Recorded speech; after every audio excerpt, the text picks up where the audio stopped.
Hey everyone, Chris Lambert with Film Colossus here, narrative expert. I'm going to be giving you my rank and review of Breaking.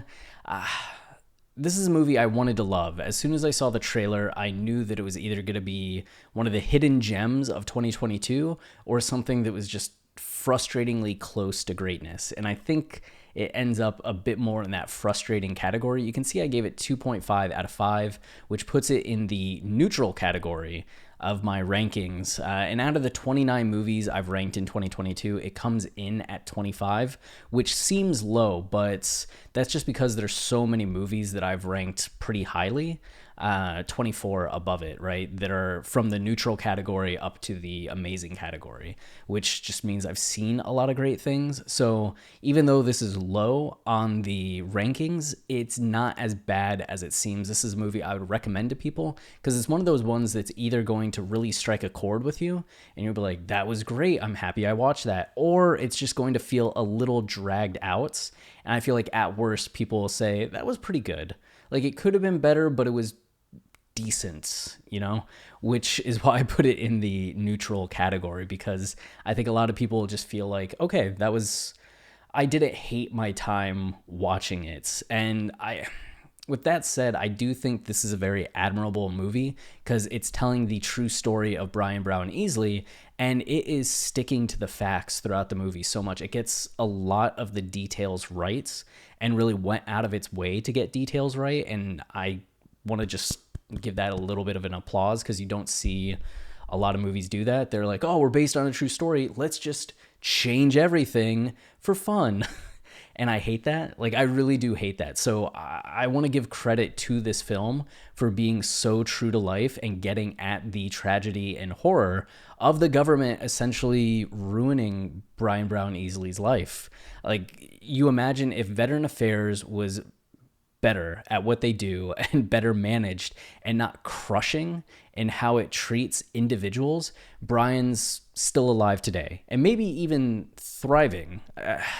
It's just like if he had the support he needed, it's possible for him to live a good life. But because he wasn't getting that support and just dangling, and then Veteran Affairs screws him over. It's a true tragedy that he's put into the position he's put in by what seems to amount to a clerical error, or at least shady practices brought on by deals between colleges and governments that crushes these individuals. And then the police in Atlanta really breaking the rules in how they were handling this situation when Brian had this bank held up with a bomb that ended up not even really being a bomb. So you hear this very tragic story when you watch this movie, and there's something poignant and beautiful about that. The cast does an amazing job with it. John Boyega, of course. Michael K. Williams. I'm a huge Michael K. Williams fan, so every time he was on screen, I was just tearing up because he's no longer with us. But everybody was doing a great, great job in this film. And it starts to explore a number of categories, from the media to Veterans Affairs to the police to Brian's family, his ex-wife and his daughter. So you're getting characters in all these different realms that start to be built out and built up. My big issue, and the reason that I ranked it as mixed as I did, has to do with the fact that I feel like Act 2, where we're in the midst of the bank holdup, just drags on for a little too long, like maybe way too long, where it just starts to feel kind of boring for stretches. The tension is kind of out of the movie for periods of time. And when you finally get to the tragic conclusion to the hostage situation or the heist, I wanted a little bit more in the way of consequences, because you see how these groups of people are really affected by Brian's statements and message and contact with him. And it just seemed like something where we should have had a bit more in the aftermath of them reacting to Brian, the city reacting to Brian, the government reacting to Brian. I feel like there was maybe another 10 minutes, 15 minutes that this movie could have gone on for, telling the story, that would have been fascinating and poignant and really delivered on the full scope of what was going on. But it's also a smaller movie and limited in a lot of ways. Just with cast, with the amount of story that they could tell. So I think it's just one of those things where it just wasn't as big of a movie as it needed to be. I'm comparing it a lot in my head to Detroit by Catherine Bigelow, which is another movie that has a similar concept in that it's a historical event told pretty accurately, and you have Act One, which is the build up to the start of the events.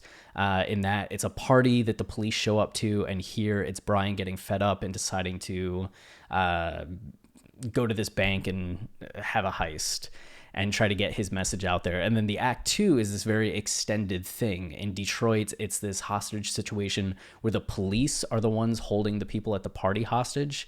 And you're seeing this tension of, will the cops freak out or will they not? And then they do freak out, and then they freak out further, and there's all this tension. Where with Breaking, you have just him in the bank and wondering if his message is going to get out. And a lot of the tension kind of starts to drain away.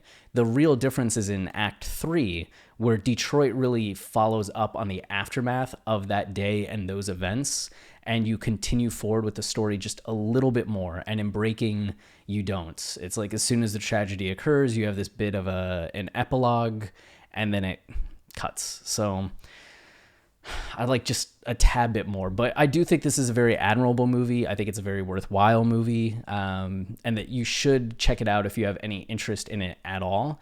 And just, it makes me sad about veteran affairs. It makes me sad about veterans too. So I'm glad this movie's out there and can maybe open some people's eyes to the way in which our veterans aren't taken care of, and the way in which the government just often fails so many individuals, which a lot of people don't need to be told that, but I think it's good sometimes to be reminded of it. So until next time, cheers.